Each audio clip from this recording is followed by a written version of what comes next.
Hi అండి, నమస్తే. నేను మీ Sujatha. Welcome back to my channel MS foods. ఈరోజు మనం సంక్రాంతి స్పెషల్ అరిసెలండి.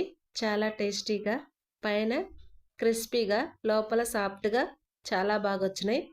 పక్కా కొలతలతో చేశానండి. ఎవరైనా చాలా ఈజీగా, సింపుల్గా చేసుకోవచ్చు. చూడండి ఎంత బాగున్నాయో. మీరు కూడా ఈసారి ఇలా ట్రై చేయండి. ఎలా చేయాలో చూద్దాం. నేను రేషన్ బియ్యం తీసుకున్నానండి.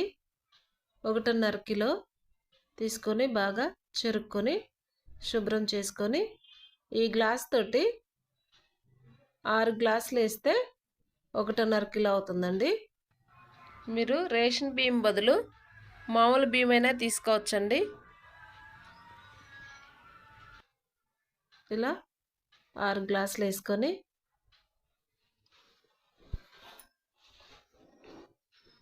పెద్ద డేక్షాలో పోసుకోవాలండి. ఈ మునిగేంత వరకు బాగా చాలా ఎక్కువ వాటర్ పోసుకోవాలి. కొంచెం హాఫ్ గ్లాస్ బియ్యం ఎక్స్ట్రా తీసుకున్నానండి. పిండి మనకి సరిపోయినా కొంచెం అటు ఇటు పోయినా సరిపోతుందని ఎక్కువ బాగా వాటర్ పోసుకొని 2 సార్లు 3 సార్లు ఇలా బాగా కడుక్కోవాలి. ఇలా 3 టైమ్స్ వాటర్ మార్చుకుంటూ ఉండాలండి.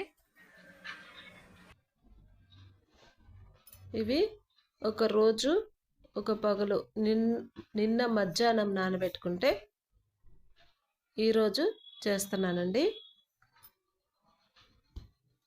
ఇలా 3 సార్లు కడుక్కొని వడబోసుకొని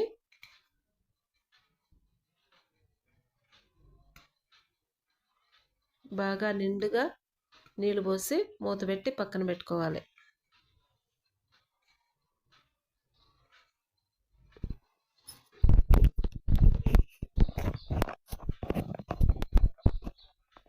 మళ్ళీ ఒకసారి సాయంత్రం మళ్ళీ ఒకసారి బాగా ఇలా తిప్పుకొని నీళ్ళన్నీ వంచేసి మళ్ళీ వేరే నీళ్ళు పోసి పెట్టుకున్నానండి.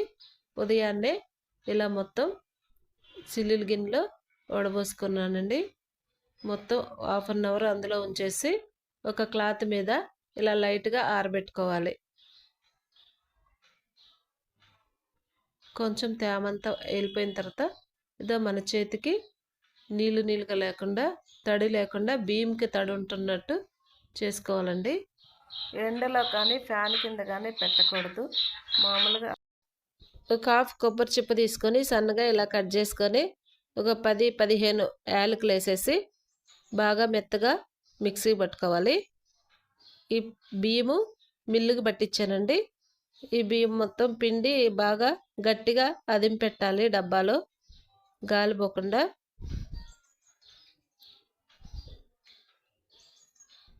ఇప్పుడు పాకానికి కావాల్సిన బెల్లం, ఇలా రెడ్గా ఉండే బెల్లం తీసుకోవాలి. రౌండ్గా అరిసెల బెల్లం అంటే ఇస్తారు. ఇది కిలోకి 3/4 కిలో బెల్లం తీసుకోవాలండి. ఈ గ్లాస్ తోటి 4 గ్లాసులు బెల్లం తీసుకుంటున్నాను. ఎందుకంటే 1.5 కిలో బియ్యం కదా, 6 గ్లాసుల బియ్యానికి 4 గ్లాసులు బెల్లం తీసుకుంటున్నాను. ఇలా ముక్కలు చేసుకొని దీనిలో ఒక గ్లాస్ వాటర్ పోసి స్టవ్ మీద పెట్టేసి పాకం చేసుకోవాలి. మొత్తం బెల్లం కరిగేలాగా ఇలా పాకం చేసుకోవాలండి. ఈ పాకాన్ని ఫస్ట్ నుంచి ఎలా వస్తుందో చూపిస్తాను. ఒక ప్లేట్లో వాటర్ తీసుకొని దగ్గర పెట్టుకోవాలి. అప్పుడు మనం చూసుకుంటూ ఉండొచ్చు.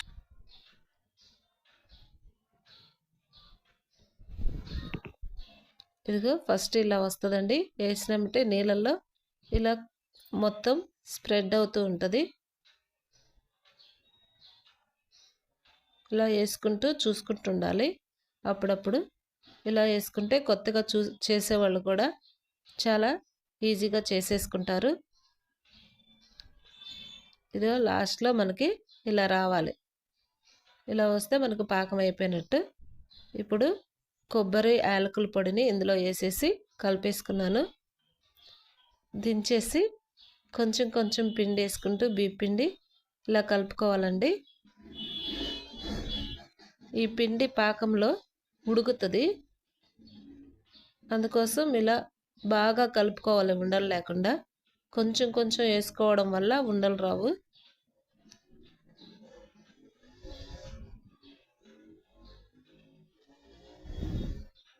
ఈ రోజుల్లో అందరూ చేసేస్తున్నారండి అరిసెలు కూడా.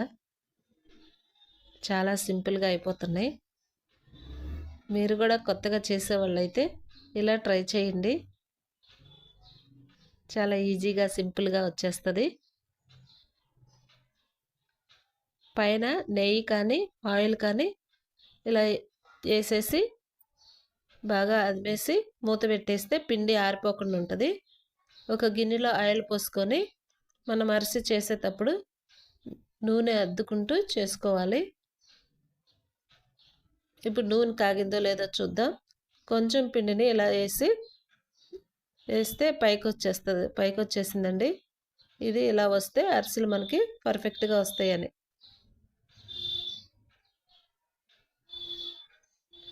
నేను నువ్వులు కొన్ని తీసుకొని నానబెట్టి పెట్టుకున్నాను. ఈ పిండి పైన నువ్వులు ఇలా వేసుకోవాలి మనకిష్టమైతే.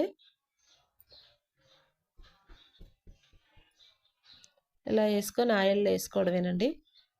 చూసారా చాలా బాగా వచ్చినాయి. ఇలా ఒకటి పైకి వచ్చిన తర్వాత ఇంకొకటి వేసుకోవాలి. తొందరగా ఉడికిపోతాయి. ఇలా చిల్లులు దాని మీద వేసి ఒత్తేసుకోవడమేనండి. చాలా సింపుల్గా ఈజీగా అయిపోతుంది. ఎవరైనా చేసుకోవచ్చు. ఈసారి సంక్రాంతికి ఇలా ట్రై చేయండి. చాలా చాలా బాగా వచ్చినాయండి. తప్పకుండా ట్రై చేయండి. పైన క్రిస్పీగా లోపల సాఫ్ట్గా చాలా బాగున్నాయి. కొత్తగా చూసేవాళ్ళు నా ఛానల్ని సబ్స్క్రైబ్ చేసుకోండి. మీ ఫ్రెండ్స్కి ఎవరికైనా షేర్ చేయండి.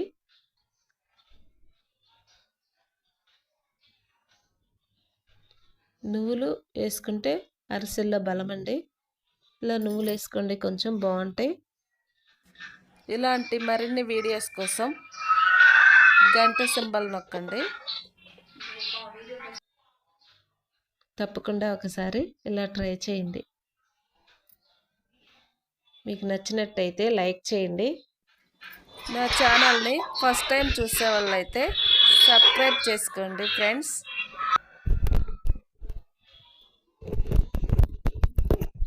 Thank you for watching. Bye bye.